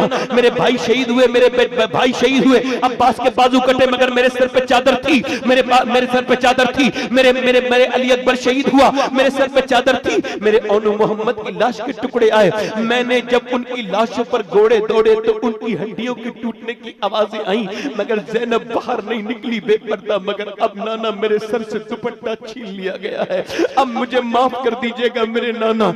ऐसी कोई मोहब्बत कर सकता है? फिर अपने बाबा अली की तरफ मुंह करके कहती हैं, मेरे बाबा अली, मैं बचपन में चलती थी, आप फरमाते थे जाओ हसन और हुसैन अपनी बहन के पांव के निशान मिटाते हुए चलो। मैं नहीं चाहता कि इसके पांव के निशान कोई देखे। जब कूफे में कोई चलता था, मैं चलती थी, मेरे बाबा अली मैं वही ज़ैनब हूँ। जब मैं कूफे में, मदीने में, मक्के में चलती थी तो आप पीछे से पाँव के निशान मिटवाते थे, मगर आज ज़ैनब के सर से दुपट्टा छीन लिया गया है। मैं ये कहता हूँ नबी की नवासी ने अपने बालों से चेहरे को ढक लिया, अपने बालों से ढक लिया। ये औरतें जिनके पास दुपट्टे हैं फिर भी इनके चेहरे ढके हुए नहीं है, ये क्या जवाब देंगे? क़यामत के दिन हम सब मरेंगे, सब अल्लाह को मुंह दिखाएंगे, कब्रें हमारा इंतजार कर रही हैं। तुम अपने, अब ये मैंने, मेरी बहनें अपना दिखाएंगी। मुझे बताओ आप, जरा तवज्जो करो, लोग सिर्फ करबला का सजदा याद करते हैं। मैं कहता हूं करबला का सिर्फ सजदा याद रखने के लायक नहीं है। हाँ, हालांकि सजदा बेमिसाल है। तो ये कहना चाहिए कि करबला से दो सबक मिलते हैं, एक तो हुसैन का सबक कि कभी सजदा ना छोड़ना, और ज़ैनब का सबक कि कभी पर्दा ना छोड़ना।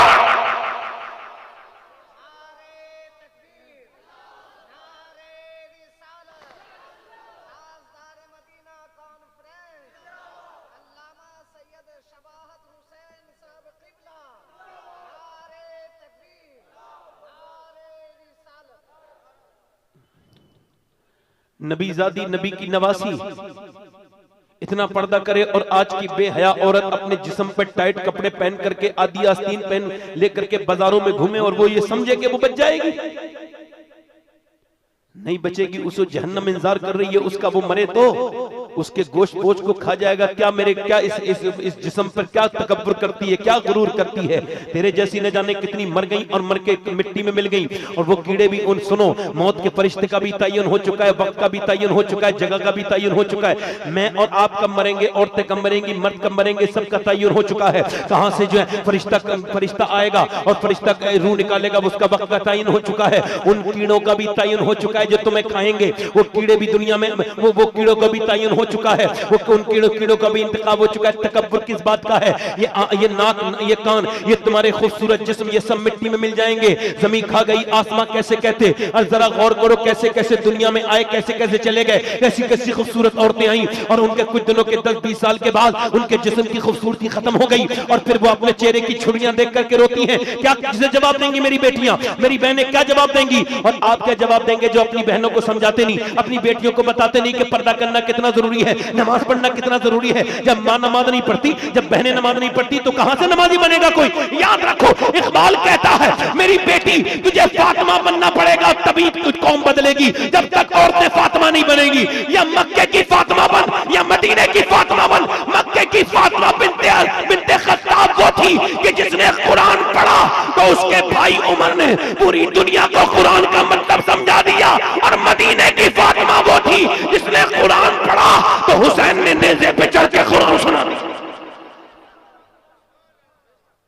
जब तक औरतें बेहया रहेंगी कोई तब्दीली नहीं आएगी, क्योंकि नस्ल चलती यहीं से ही है। दूर से बोलो जरा, मेरी तरफ देखो, मैं सही कह रहा हूं या गलत कह रहा हूं? बोलो ठीक कह रहा हूं? दिल लग रहा है आप लोगों का? नहीं लग रहा? आखिरी बात करके अपनी हदीस, आखिरी हदीस बयान करता हूं। अल्लाह के रसूल जब मक्के से जाते हैं, मेरी बहनें सुन लें, जिन्हें अपने फैशन पे नाज है, जिनको अपने कॉस्मेटिक पे नाज है, जिनको अपने चेहरे की, अब तो ये हालात है माज़अल्लाह कि शादियों में औरतें इतनी बुरी तरीके से हैयत बना लेती हैं अपनी मेकअप करके। अच्छा, इंसान अपने आप से ही मुतमईन नहीं है, सेल्फी लेके पूछता है मैं कैसा लग रहा हूं। फेसबुक पे फोटो डाल के लोगों के कमेंट से अपने आप को पहचानता है। ये बड़ी खुदनुमाई की आदत है। बड़ी आदमी को जो है वो, ये बड़ी जो है वो, इसको गलत फहमी है कि वो समझ ही नहीं पाता मैं कौन हूं। अपने चेहरे पर ही पूरी जिंदगी बड़ा खर्च करता है। कभी अपनी आंख से जिंदगी पे नजर न की, वही जाविये जो कि आम थे मुझे खा गए। मैं अमीर था कि पला हुआ तो सुकूत में, ये जो लोग महवे कलाम है मुझे खा गए। ये क्या किस तरह की क्या तरकीबें हैं?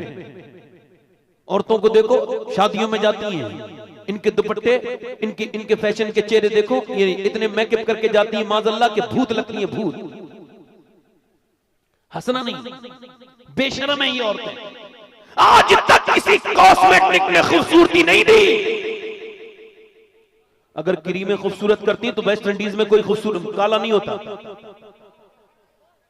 हाँ, चेहरे की रौनक जरूर बदलती है, चाहे रंग काला हो या गोरा, मगर चेहरे पे नूर जरूर आता है। नूर खूबसूरती का नाम नहीं है, नूर है अट्रैक्शन का नाम। जिसके चेहरे को देख के दिल लग जाए, जिसका चेहरा देखने के बाद अच्छा लगे, उसके चेहरे पे खूबसूरती हो, और वो एक ही चीज से पैदा होता है, वो अल्लाह के सामने झुकने से पैदा हो।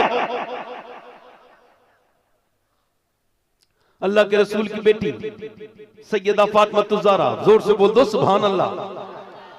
पूरी कायनात की औरतों के लिए मशाले रहा सैयदा खातून जन्नत की जिंदगी। हुजूर जब मदीने से जाते हैं तो सबसे आखिर में सैयदा फातिमा से मिलते हैं। किससे मिलते हैं बोलो? लास्ट में आप किससे मिलते हैं सफर जाते वक्त जिससे सबसे ज्यादा मोहब्बत होती है? उससे ही तो मिलते हैं ना। और सबसे पहले किससे मिलते हैं सफर से आने के बाद? जिससे सबसे ज्यादा। तो हुजूर जब आते थे तो किससे मिलते थे? अपनी बेटिया से। जब आप हुजूर घर एक दिन वापस आए तो देखा घर में बड़ा सा पर्दा लगा हुआ है। हजरत अली को माले गनीमत में कहीं से पहली बार पैसे मिले थे तो उन्होंने अपनी बीबी के लिए चंदन चांदी के कुछ कंगन वगैरह बनवा दिए थे। सैयदा ने पहले तो मना किया मगर हजरत अली के कहने पहन लिए। हुजूर जब आए सरकार को अल्लाह ने गैब कह लिया। पर्दे को देखा, जब पर्दे को देखा तो वापस लौट गए। इमाम हसन बोले अम्मी जान नाना आए थे मगर चले गए वापस। सैयदा रोने लगी, मौला अली आके देखते हैं। सैयदा रो रही, क्या हुआ? कहा मेरे अब्बा आज मुझसे मिलने नहीं आए। तो हजरत अली जब मस्जिद में गए, बिल्कुल घर से निकल के मस्जिद है, आज भी जाके देख लो, जो दरवाजा खुलता है सैयदा फातिमा का वो हुजूर के घर मस्जिद में खुलता है। तो जब देखा तो हुजूर बैठे हुए रो रहे हैं। सैयदा फातिमा तो ज़हरा ने देखा मेरे अब्बा रो रहे हैं, पहुंच गई। हजरत अली भी पहुंच गए। हजरत अली ने कहा मेरे या रसूल अल्लाह आप क्या फातिमा से नाराज हैं? फातिमा आई है तो वो पर्दा खींच के लाई थी, पुराना पर्दा फिर डाला आई थी और अपने सारे जेबरात उतार के लाई थी। हुजूर से कहने लगी मेरे अब्बा मुझसे नाराज हो गए। मेरे अब्बा आप मुझसे नाराज मत हो, फातिमा आपकी नाराजगी नहीं देख सकती।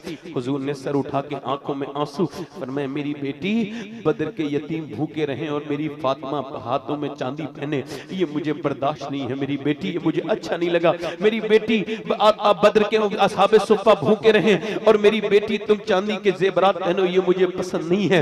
सैयदा ने पर्दा उठाया और हुजूर के पैरों में रख के बोली अब्बा आप ही ने फरमाया कि अपने शोहर का कहना मानना। अली पहली बार लाए थे मैंने पहन लिया मगर मुझे ये पसंद नहीं है, आप ले लीजिए, आप ये रख लीजिए। मुझे दौलत पसंद है ना खजीना पसंद है, मुझको तो मुस्तफा का मदीना पसंद है। अब्बा आप ये रख लीजिए, मेरे अब्बा आप रख लीजिए। एक दिन नबी पाक सल्लल्लाहु अलैहि वसल्लम की बेटी तशरीफ ला रही है। हजरत अम्मी आयशा फरमाती फातिमा अचानक आने लगी। मैंने कहा हुजूर आपकी बेटी आ रही है। हुजूर उठ के खड़े हो गए, मेरे आका उठ के खड़े हो गए। और बेटियां तो बेटियां होती हैं। हुजूर की बेटी अपनी चादर में कुछ बांध के लेके आई है। जब वो बांध के लेके आई है पूछा फातिमा क्या लाई हो? तो ऐसे करके चादर को खोला और खोलने के बाद उसके अंदर से रोटी निकाली। अब्बा ये रोटी है। हुजूर ने रोटी गर्म थी, एक लुकमा मुंह में रखा, आंखों से आंसू आ गए। अर्ज की मेरे अब्बा क्यों रोते हैं? कहा फातिमा तेरे बाप के मुंह में 5 दिन के बाद पहला लुकमा गया है, पहला लुकमा। बेटी कहने लगी अब्बा मेरे घर में भी 5 दिन से कुछ नहीं था मगर जैसे ही मेरे अली लेके आए हैं ना तो मैंने चक्की चलाई, आटा बनाया, रोटी बनाई। उसके बाद फिर मैंने अपने हसन हुसैन को अली को खिला दी मगर मैंने अपने हिस्से की नहीं खाई। मैंने सोचा पहले अपने अब्बा को खिलाऊंगी, मैं बाद में खाऊंगी।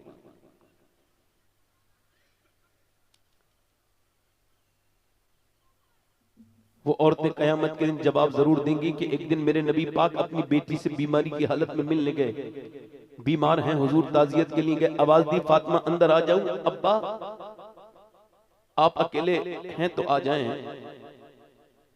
फातिमा मेरे साथ इमरान आए, उन्हें न लाए। हुजूर ने पूछा क्यों उन्हें न लाए? और फातिमा क्यों उन्हें न लाए? अब्बा क्यों? अब्बा आपकी बेटी के पास इतने कपड़े नहीं है कि वो किसी दूसरे मर्द से पर्दा कर सके।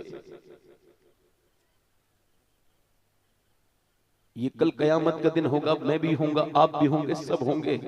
और वो औरतें भी होंगी जो हुजूर की बेटी को भूल गई, अल्लाह को भूल गई, उसके रसूल को भूल गई, जिनकी अलमारियों में कपड़े भरे हुए। ये कयामत के दिन जवाब नहीं दे पाएंगी। मर्द की नमाज ये है, देखो अल्लाहु अकबर, ये मर्द की नमाज है अल्लाहु अकबर, यहाँ तक हाथ लाना। और औरत की नमाज है सिर्फ यहाँ तक अल्लाहु अकबर, बस यहाँ तक हाथ उठाएगी बांध लेगी, यहाँ तक हाथ उठाएगी बांध लेगी। क्यों? क्योंकि इसका अल्लाह जानता है इसके जिस्म की बनावट और है, मर्द के जिस्म की बनावट और है। अल्लाह नहीं चाहता कि नमाज में भी बेपर्दा हो, तो अल्लाह ने मर्द की नमाज का तरीका और कर दिया, औरत की नमाज का तरीका और कर दिया।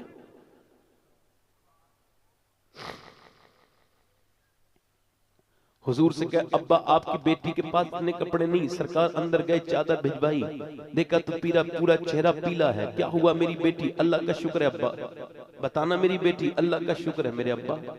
कई बार बाप ने पूछा, बाप तो बाप होता है, बाप अगर बेटी से पूछ ले तो बेटी का दिल भर आता है, मगर बाप हुजूर हो जिसकी तस्कीन से रोते हुए हंस पड़े, उस तबस्सुम की आदत पे लाखों सलाम। मेरी बेटी क्या हुआ है? अल्लाह का शुक्र है अब्बा। मगर जब हुजूर ने कई बार पूछा तो कहा अब्बा मेरे पेट से पत्थर बंधा है, मैंने आज 5 दिन से कुछ नहीं खाया।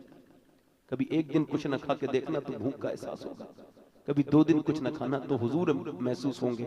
ये पेट भरे लोगों को सरकार महसूस नहीं हो सकते।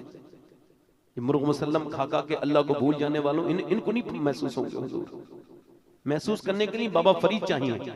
बाबा फरीद अपनी पूरी जिंदगी में तोल के खाना खाते थे। निजामुद्दीन औलिया कहते हैं मेरे पीर एक तराजू में छोटे से बाट में तोल के एक लुकमा खाते थे पूरे दिन में 24 घंटे में। मैंने पूछा हुजूर लोग हमसे सवाल करते हैं अल्लाह बेहिसाब देता है, आपके पीर तोल के क्यों खाते हैं? सारी बातें तुझे नहीं बताऊंगा ना, सब बातें थोड़ी बता दूंगा। कहा नहीं हुजूर बताए ना, लोग पूछते हैं। तो आप रोने लगे, कहने लगे मैंने हुजूर के खाने का अंदाजा कर लिया है, मैं सरकार ने जितना जिंदगी में खाया है तो मैं हुजूर से ज्यादा खाना नहीं खाना चाहता, इस वजह से तोल के खाना खाता हूं। ये इश्क रसूल इसे कहते हैं। हमारा क्या इश्क? हम तो बेकार हो गए, हम तो अपने रसूल को भूल गए, हम तो सहाबा को भूल गए, अहले बैत को भूल गए, हम तो आखिरत को भूल गए, हम तो दुनियादार हैं। मगर याद रखना मेरे दोस्तों, मेरे नबी की बेटी जब रोई तो हुजूर ने फरमाया बेटी दुनिया मोमिनीन के लिए कैद खाना है और काफिर के लिए जन्नत है, सिजरुल मोमिनीन व जन्नतुल काफिर। मेरी बेटी अगर तूने आज 5 दिन से कुछ नहीं खाया तो तेरे बाप को 9 दिन हुए हैं, मेरे पेट से तो 2 पत्थर बंध रहे हैं। मगर मेरी बेटी अपने मुसल्ले को जरा उठा दे। मुसल्ले को जब उठाया तो नीचे सोना ही सोना था। कहा बेटी जितना चाहे उतना ले ले, मगर मेरी बिटिया मताउन दुनिया कलील, दुनिया की जिंदगी छोटी है, इसका मालो मता छोटा है, मगर आखिरत बड़ी है। सैयदा ने जैसे मुसल्ला उठाया था वैसे ही रख दिया। कोई और बेटी होती तो वो कहती आखिरत बाद में देखी जाएगी, हूं कहती मैं अभी हूं अभी ले लेती, मगर बेटी ने वो अपना जब मुसल्ला नीचे रखा ढक दिया और कहा अब्बा मुझे आप पसंद हैं, उसके अलावा मुझे ये दुनियादारी पसंद नहीं है, आप भी ये खत्म कर दीजिए। आज अपने नबी को भुला दिया। दोस्तों मेरे 5 मिनट में अपनी बात खत्म कर रहा हूं, बल्कि उससे पहले अपने नबी को भुला दिया लोगों ने। आपको पता है अम्मा आयशा फरमाती खजूर की गुठलियां और तो मदीने के लोग फेंक देते थे, हुजूर फेंकते नहीं थे। जब ज्यादा बढ़ती थी ना आपको भूख तो चूस के आप उसको पानी पी लिया करते थे। एक दिन मिंबर पे चढ़ रहे हुजूर तो कमजोरी है। हजरत उस्मान गनी ने पूछा ओ बिलाल हुजूर इतने कमजोर कैसे हैं, तबीयत खराब है क्या? कहने लगे मैं ज्यादा नहीं जानता, इतना जानता हूं कि हुजूर के घर का मैं सौदा ला के देता हूं। हजरत बिलाल कहते हैं मैं 17 दिन से हुजूर के घर में कुछ लेके नहीं आया हूं, बाकी आप अम्मा आयशा से पूछ लें। अम्मा आयशा से पूछा तो उन्होंने कहा ए उस्मान आज तुम्हारे नबी ने 19 दिन से कुछ खाया नहीं है और उनके घर में चूल्हा नहीं जला है। और जब पेट से पत्थर बनते थे तो आपको हैरत होगी किस नबी को बुलाया है हमने, किस रसूल को बुलाया है हमने, किस पैगंबर को बुला दिया अपनी दुनियादारी में पड़ के। पेट से जब पत्थर बनते थे तो अम्मा आयशा कहती हाथ उठाते थे हुजूर और दुआ करते थे अल्लाह मेरी उम्मत कभी भूखी ना मरे, मेरी उम्मत कभी भूखी ना मरे। आज सारे नबियों की उम्मतें भूखी मरी, इस उम्मत को अल्लाह ने जितना दिया किसी उम्मत को उतना नहीं, मगर ये उम्मत भूल गई, अपने पैगंबर को भूल गई। अल्लाह आप मेरे आला हज़रत फरमाते हैं आज भी अपनी कब्र अनवर में मेरे हुजूर अपनी उम्मत के लिए दुआएं कर रहे हैं, आज भी उम्मत के लिए दुआएं कर रहे हैं। अल्लाह अकबर अल्लाह अकबर। गंदे निकम्मे कमीन महंगे थे हैं कौड़ी के तीन, कौन हमें पाल था तुम पे करोड़ों दुरूद और हमने खता में न की तुमने अता में न की, कोई कमी सरबरा तुम पे करोड़ों दुरूद। मेरे पैगंबर इस्लाम के दीवानों, अपने नबी की तरफ आओ और मेरी बेटियों उधर ही आओ, उस तरफ वापस आओ, आखिरत की तरफ। दुनिया छोटी है, आखिरत की जिंदगी बड़ी है, और ये दुनिया कुछ भी नहीं है, मक्खी के पर के बराबर नहीं, मच्छर के डंक के बराबर नहीं, ये तो बिल्कुल बेकार है। तौबा कर लो, अपने रब से कहो मालिक तू बड़ा करीम है, तू माफ करने वाला मेहरबान है, तो वो जरूर आपको माफ कर देगा। अपने नबी के ऊपर नौजवानों कम से कम 100 बार तो दुरूद पढ़ो, अपने पैगंबर को याद करो, अपने घरों में नबी को याद करो, अपनी महफिलों में नबी को याद करो, अपनी जिंदगियों को संवारो। नौजवानों, मैंने अपने इन हाथों से कितनों को दफन कर दिया, कितनी लाशें पुरानी हो गई और कितनी लाशें खत्म हो गई। तू किस बात का तकब्बुर करता है? 15-20 दिन भी नहीं गुजरेंगे, तेरा जिस्म बिल्कुल गल सड़ जाएगा। किस बात का तकब्बुर है तुझको? बता, कितनी लाशें उठी थी, कितनी उठ गई। हम सब मौत के करीब चलते चले जा रहे हैं। अब मैंने नौजवानों की 18-18 साल के लड़कों को दफन किया है, मैंने उनको पोस्टमार्टम की हालत में देखा है, मैंने उनके जिस्म चिरे हुए देखे हैं, मैंने न जाने कितने लोगों को मरते हुए देख लिया। अब मुझे मजीद किसी बात की जरूरत नहीं है, मैंने अपने बाप को अपने हाथ से कब्र में उतारा है, अब मुझे किसी तकरीर की जरूरत नहीं पड़ेगी। अब मैं आपसे गुजारिश बस आखिरी यही कर रहा हूं, अपनी जिंदगी को बदलो, तब्दीली लाओ अपनी जिंदगी में। अल्लाह के रसूल फरमाते, किफल नाम का लड़का था, बनी इसराइल में हर रात एक नई लड़की बुलाता था। उसकी आदत थी एक रात में एक लड़की नई। 60 दिरहम में उसने एक लड़की खरीदी, वो रात में आई इसके कमरे में, ये उसके करीब गया। जब इसने उससे मुंह काला करने की नियत बनाई, इसने गंदा काम करने की, तो वो कांपने लगी, और जब इसने उसके हाथ लगाया तो वो कांपी। इसने कहा, रोने लगी। इसने कहा, पैसे नहीं मिले जो रोती है? कहा, पैसे सब कुछ नहीं होते हैं, मेरा बाप मर चुका है, मेरे बहन भाई भूखे हैं, और फिर मुझे, मैं इस वजह से रो रही हूँ। कहा, तो डर किससे लग रहा है तुझे? तो अल्लाह से लग रहा है, मेरा मालिक मुझे देख रहा है इस गुनाह की हालत में। मैं अपने रब से यही कह रही हूँ, मालिक अगर बहन भाई भूखे न होते तो कभी ये गुनाह न करती, कभी न करती, मेरे मालिक मुझे माफ कर दे। हुजूर फरमाते, ऐसे दर्द से रोई वो कि उसके दर्द से उसका किफल का दिल धुल गया। जा, मैं तुझे अपनी बहन बनाता हूँ, तूने मेरी आंखें खोल दी, जा इतने एक बार जा, पैसे ले जा। 10,000 दरहम थे, सब दे दिए। वो तो चली गई, ये सजदे में गिर के बोला, मालिक एक दिन आई थी, हाथ भी नहीं लगाया, इतना डरती है, और मैं तो पूरी जिंदगी का पापी हूँ, मैंने कितनी इज्जतें लूटी हैं, मैंने तो हर रात इज्जत लूटी, मैं तो रात का चोर हूँ, मेरे मालिक मुझे माफ कर दे। अगर मेरे जैसा गुनहगार कोई नहीं तो तेरे जैसा करीम भी कोई नहीं है। अगर मेरे गुनाहों की कोई हद नहीं तो तेरे करम की भी कोई हद नहीं है। ऐ मेरे मालिक, अगर मेरी कमजोरी की कोई हद नहीं है तो तेरे ताकत की भी कोई हद नहीं है। ऐ मेरे रब, मुझे माफ कर दे, मैं गुनहगार हूँ। ऐसा रोया, उसका दिल बंद हो गया, मर गया, दिल का दौरा पड़ के सुबह को कोई नहीं उठाता था। इसका जनाजा उठाएंगे, ये तो खुद जानी है, जिना का किया है इसने, इसका जनाजा क्या उठाएंगे? जब मियां उसका जनाजा किसी ने भी नहीं उठाया तो दोपहर के वक्त में अल्लाह ने फरिश्तों को भेजा, और इसकी दीवार पे बड़े बड़े लफ्जों में फरिश्ते लिख के गए, इन्नल्लाह कद गफर लिल किफल।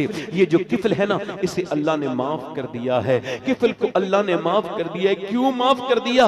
वो कहता है, या अय्युहल इंसान मा गर्रक बिरब्बिकल करीम, आ वापस आजा मुसलमान इंसान, तू मेरा बंदा है, मैं तेरा रब लगता हूँ। तू किसी क्यों, तुझे किस चीज ने रोका हुआ है? एक बार रो के तो देख। अल्लाह फरमाता है, आदम की औलाद इतना रो ले कि तेरा आंसू तेरे आंख से ढलक के तेरे गाल तक आ जाए, मैं सारे गुनाह माफ कर दूंगा, सारे गुनाह माफ। वो दुनिया छोटी है, हमारे जनाजे उठने वाले हैं, कल को हम मर जाएंगे, कब्रें पुरानी हो जाएंगी। लोगों, आखिरत बड़ी है। तुम यहूदी नसरानी नहीं हो, मुसलमान हो, अपने नबी से मोहब्बत करो। दोनों हाथ उठा के बताओ, कितने लोग हुजूर के नाम पे गर्दन कटा देंगे? दोनों हाथ,